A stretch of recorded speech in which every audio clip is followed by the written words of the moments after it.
I'm Komal, welcome back to my channel. Now this one was requested by a lot of you guys. If you aspire to become a YouTuber, blogger, this one is going to help a lot. So I don't want to waste much more time. Let's just dive into the video. Hope this helps. Now let's talk about the first most common misconception that most people have is that if you're a blogger or a YouTuber or you create content on various digital platforms, Instagram, etc., then you're rich or you have to be financially very strong. I come from a lower middle class family, so I've been accustomed to live on a budget. I've been accustomed to save as much as I can. So मुझे गिन के पैसे मिलते थे, मैं उतना ही खर्चती थी. So my mom gave me 300 rupees every day in college while traveling, out of which 150 rupees I would spend on traveling, the bus, the auto rickshaw, sometimes the metro, and then the remaining money I would spend on food, eating in the canteen. I remember a lot of times my friends would go out to these fancy restaurants to eat. I would just make excuses like, oh, I'm not hungry, because I didn't have the money to spend or eat that fancy food. Sometimes when I wanted new clothes, I would save like 30 to 50 rupees from that 300 rupees that my mother would give me every day, and after a month or two I would accumulate all that saved money and go to Sarojini Nagar or Janpat or any local area market. That's how I've lived most of my life, not complaining. I have enjoyed my life thoroughly. I've had a good life, not living an extravagant lifestyle. How many people do you see outside who are doing something that they're passionate about, that they love, and are making good money? Not many, to be honest. Words like love and passion are used very frivolously. बहुत easily हम लोग बोल देते हैं, oh, I'm very passionate about this, oh, I love doing this is my passion. But no, passion is a very strong word with a very, very strong meaning. If it's not the first thing that you think about when you wake up in the morning, and if it's not the last thing that you think about when you go to sleep, then no, sorry, it's not your passion. If you really love doing something, you would not need the best of resources. You would make use of whatever's available to you right then and there.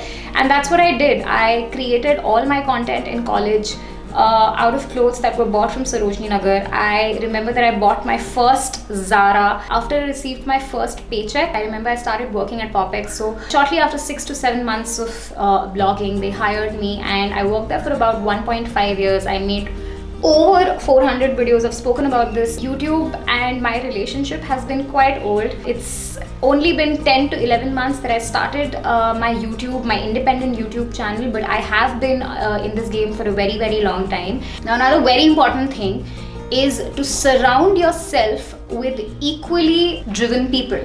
Be friends, be close to people who take out the best from you. The more you grow older, the more you kind of drift away from a lot of people in your life, because your resistance to bullshit becomes lesser and lesser. I don't have a lot of friends. I just have 3 or 4 friends, and they're all my best friends. And honestly, I like it that way because I can't handle bullshit in my life. I can't handle people who spread negativity. So the moment you start doing that, I start drifting myself away, because nothing should come between you and your passion, you and your work, you and your sanity.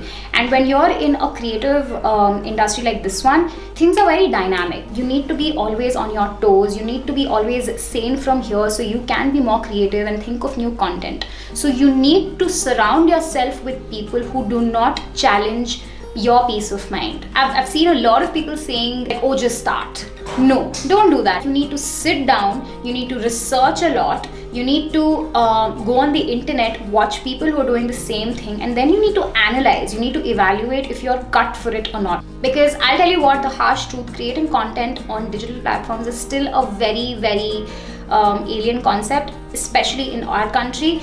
In the West, it's quite established. So you definitely need to work harder. You need to treat it as a business. This is your baby. This is your business. Say if you want to become a YouTuber like me, you need to be thorough with other concepts of video making too, which involves editing, which involves camera work, which involves direction, which involves set creation. A video creator is someone who might not have an expertise in all these concepts, but on rainy days, you can do everything if you have to. I know how to edit videos, I know how to handle a camera, and if on rainy days I do not have an editor or I do not have a videographer, I can make my own videos without depending on someone. अब बहुत easy है ये सोचना कि मेरे पास ये नहीं है, मेरे पास वो नहीं है, मैं ये कैसे करूँ, मैं वो कैसे करूँ. Stop cribbing. Another very, very important thumb rule is to not crib.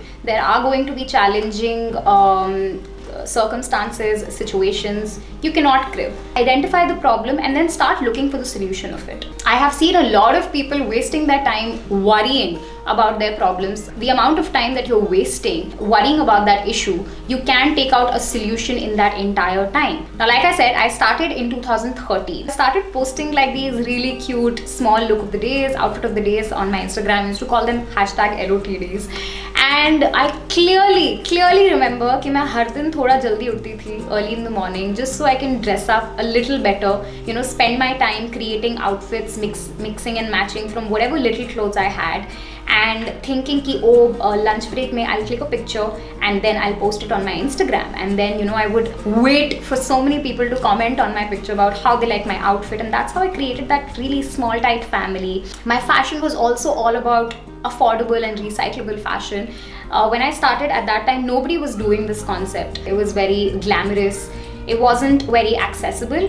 And so me doing something like this, I think, was a breath of fresh air which people loved, and I'm glad I tapped onto a subject like that. Because it was much needed. So right now, if you're someone who cannot afford a Zara, who cannot afford an H&M, it's fine. There are days when you won't be able to afford Sarojini too. Believe me, I've had those days too. That never stopped me from creating content. That never stopped me from posting a blog on my website. Because if you're really passionate about something, you'll work out a way. Passion is something that you cannot disconnect yourself from. Now, a lot of people ask me how to be good at this. Two things. Number one, content is king. You can never compromise on your content. अगर आज मन नहीं कर रहा है काम करने का तो मत करो, जबरदस्ती मत करना, because then it will show on your content. Number two, audience is God. Even if you have 5 or 10 subscribers right now, remember that you are what you are because of those 10 subscribers. If I take away those 10 subscribers from you, then you will be nothing. You know how for a tree to grow, you need to water it every day. That is how you need to treat your audience. You need to give them what they want every day so your family grows bigger. So content is king, audience is queen, the holy grail of being in this business. Without you guys, it would not be possible.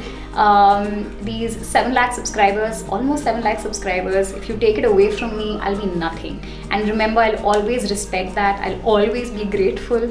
And yeah, if you watch this video till the end, thank you so much. If you feel motivated, then please comment below, and I'll see you next time with a new video. Subscribe, hit the bell button, and I love you guys. Bye.